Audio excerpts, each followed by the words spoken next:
And new developments in two key states could affect the presidential candidates' potential paths to victory as each tries to clinch the electoral votes needed to win.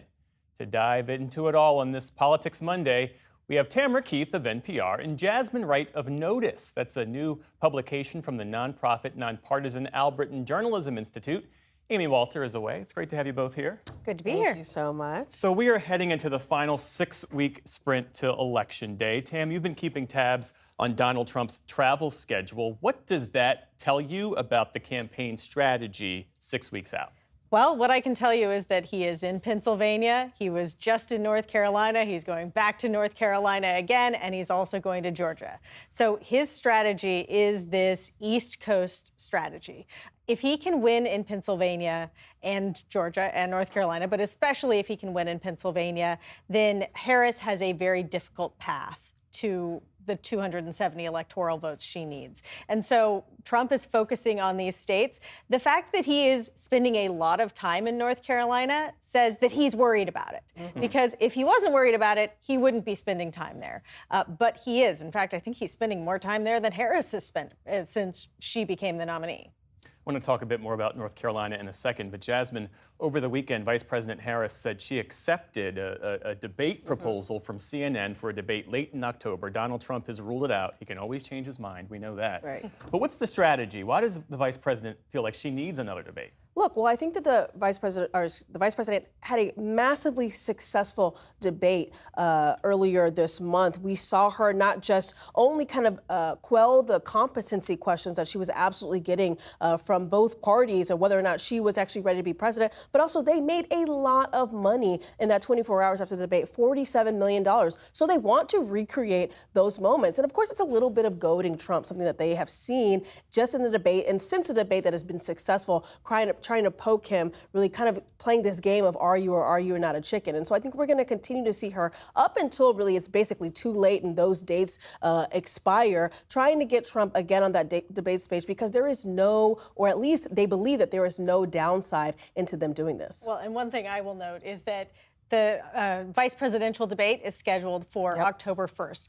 In the first presidential debate between between Trump and Harris, Trump was like, J.D. Vance, he doesn't speak for me. Well, so is he going to let J.D. Vance and Tim Walz have the last word? I guess we'll find out. But part of what the Harris campaign is betting is that, Trump may say it's a closed question. And I think every time that J.D. Vance has gotten the last word, the former president wasn't happy about it. So I think that, we'll see after October 1st. We shall see. Meantime, Donald Trump, it appears, is trying to shift and soften his approach toward women. Speaking in North Carolina over the weekend, he said, "I will protect women at a level never seen before. They will finally be healthy, hopeful, safe, and secure."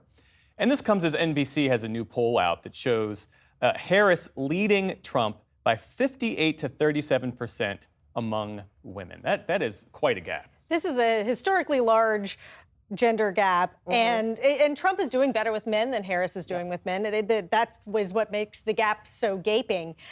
Trump, in those remarks, also said, and I just want to read this, women will no longer be thinking about abortion because it is now where it has always had to be with the states. So he is essentially saying that you're not going to have to worry about abortion. Your life is going to be great if I am elected president again. And what he's saying is that it's with the states. There's going to be these ballot measures. It'll be figured out. I have to say, though, women are not going to stop thinking about it. In fact, ever since Roe was overturned with Supreme Court justices that Trump proudly appointed, ever since Roe was overturned, abortion has become a campaign issue like it wasn't before. Before it was a motivator for Christian conservatives, but it was not a broad-based issue that Americans thought was front of mind in the last couple of decades. Now it is a front-of-mind campaign issue. There are going to be these ballot measures. And I was traveling with Vice President Harris on Friday when she went to Georgia with a late-added rally in the Atlanta area. Specifically, the entire speech was about reproductive health care and what she calls Trump abortion bans in nearly 24 states. He was responding to that. It was a cause and effect. She did that speech, and then he put out this post on social media, and then literally read it at his rally. Because he knows he's vulnerable on the issue of abortion ever since Roe v. Wade was struck down. This is something that he has actually been probably the most aggressive in his party in trying to figure out how to position himself on abortion. And we've seen that he just can't figure out where he wants to be. And so I think you're going to continue to hear these kind of slightly unserious proclamations that women will never have to worry about abortion again if he's president, because he's trying to figure out the right language in real time to tell women that he can be trusted on this issue, which is absolutely opposite of the message that the vice president is offering.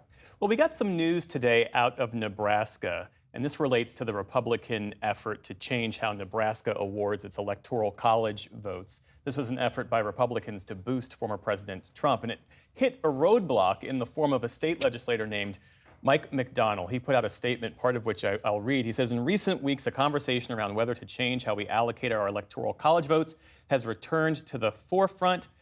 He also says, after deep consideration, it is clear to me that right now, 43 days from Election Day, is not the moment to make this change. Tam, how big a deal is this for both campaigns?